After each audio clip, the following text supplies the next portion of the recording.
अस्सलाम वालेकुम दोस्तों, आज हम एक मुश्किल लेकिन जरूरी बात पर बात करेंगे।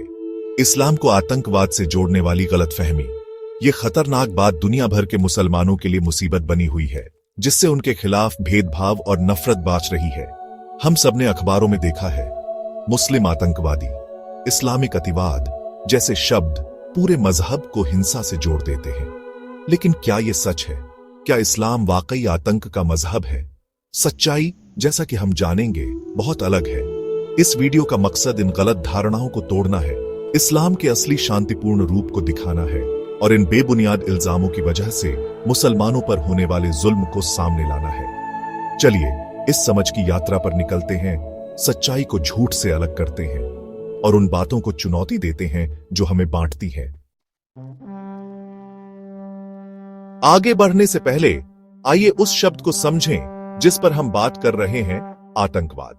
सीधे शब्दों में आतंकवाद का मतलब है डर पैदा करने और अपने राजनीतिक या विचारधारात्मक लक्ष्यों को हासिल करने के लिए हिंसा और धमकी का इस्तेमाल। यह समझना जरूरी है कि आतंकवाद किसी एक धर्म, जाति या राष्ट्रीयता की पहचान नहीं है। यह एक दुनिया भर की समस्या है जो इतिहास में बार बार देखी गई है और इसे अलग अलग पृष्ठभूमि और मकसद वाले लोगों और समूहों ने अंजाम दिया है।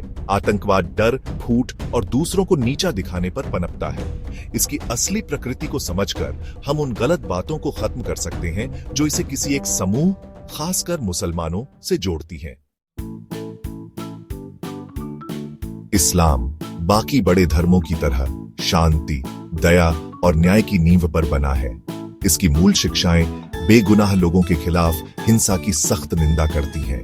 इस्लाम की पवित्र किताब कुरान साफ साफ कहती है, जो कोई एक जान लेता है सिवाय किसी जान के बदले या जमीन में बिगाड़ फैलाने के, तो ऐसा है जैसे उसने पूरी मानव जाति को कत्ल कर दिया हो, और जो कोई एक जान बचाता है तो ऐसा है जैसे उसने पूरी मानव जाति को बचा लिया हो।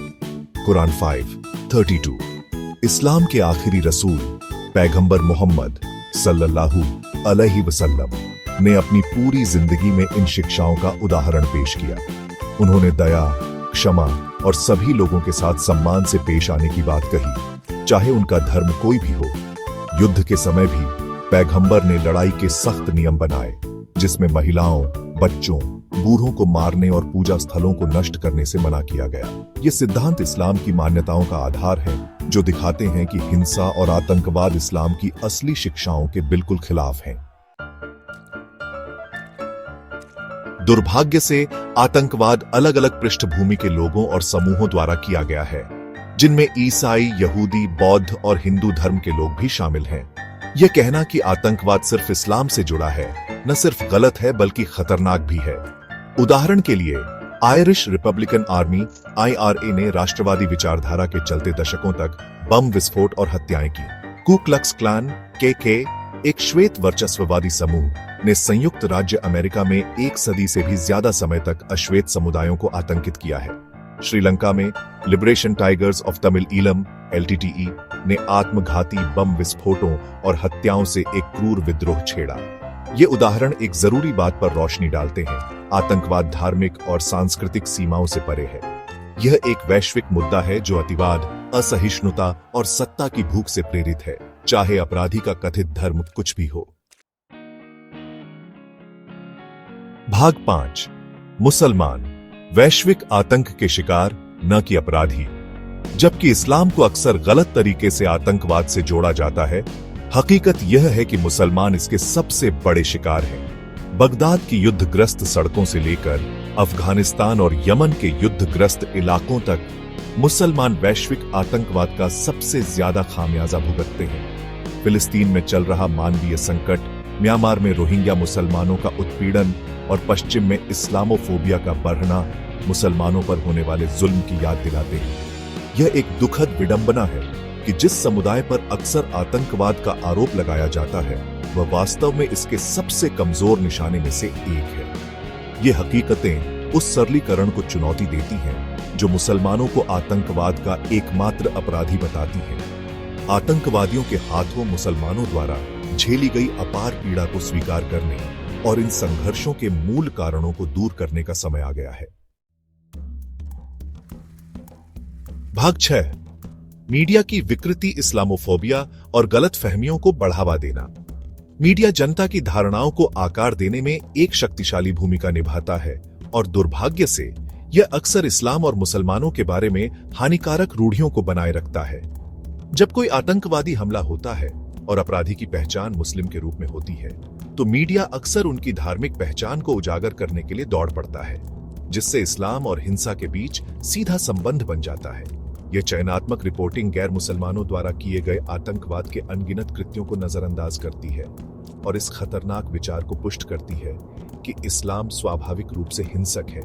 इसके अलावा फिल्मों और टेलीविजन शो में मुसलमानों का चित्रण अक्सर हानिकारक ट्रॉप्स और रूढ़ियों पर निर्भर करता है, जो इस्लामोफोबिया और पूर्वाग्रह में योगदान देता है। इस पक्षपाती कवरेज के वास्तविक दुनिया के परिणाम हैं, जिससे मुसलमानों के प्रति भेदभाव, घृणा, अपराध और संदेह बढ़ रहा है। इन हानिकारक विचारों को पहचानना और चुनौती देना महत्वपूर्ण है। मीडिया में मुसलमानों के निष्पक्ष और सटीक प्रतिनिधित्व की मांग करना। भाग 7, समझने का आह्वान, मतभेदों को पाटना और शांति को बढ़ावा देना। इन चुनौतियों के सामने समझ, सहानुभूति और अंतर्धार्मिक संवाद को बढ़ावा देना पहले से कहीं अधिक महत्वपूर्ण है।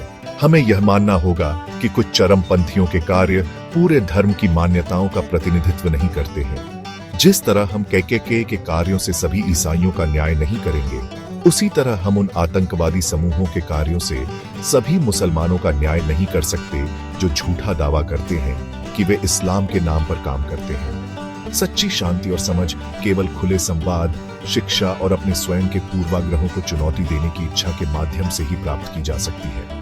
हमें सक्रिय रूप से विविध दृष्टिकोणों की तलाश करनी चाहिए, मुस्लिम समुदायों के साथ जुड़ना चाहिए और डर और पूर्वाग्रह की दीवारों को तोड़ने के लिए मिलकर काम करना चाहिए जो हमें विभाजित करती है।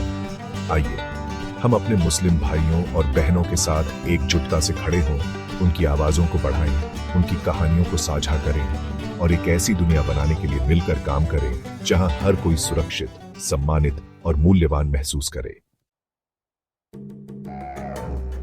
भाग 8, निष्कर्ष, हमारी साझा मानवता को अपनाना। जैसे ही हम इस खोज को समाप्त करते हैं, आइए याद रखें कि हमारे मूल में हम सभी मनुष्य हैं जो इस ग्रह को साझा करते हैं। हम सभी शांति, सुरक्षा और हिंसा और भय से मुक्त दुनिया के लिए तरसते हैं। विभाजनकारी विचारों के आगे घुटने टेकने के बजाय जो हमें एक दूसरे के खिलाफ खड़ा करते हैं, आइए अपनी साझा मानवता को अपनाएं और समझ और सम्मान के पुलों का निर्माण करने के लिए मिलकर काम करें। इस्लाम के आतंकवाद के साथ झूठे जुड़ाव को अस्वीकार करने का समय आ गया है। आइए शांति की आवाजों को बढ़ाएं, सभी के लिए न्याय का समर्थन करें और एक ऐसी दुनिया बनाएं जहां अज्ञानता पर समझ की जीत हो और घृणा पर करुणा हावी हो। जज़ाकमुल्लाहु खैरन, धन्यवाद और आप पर शांति हो।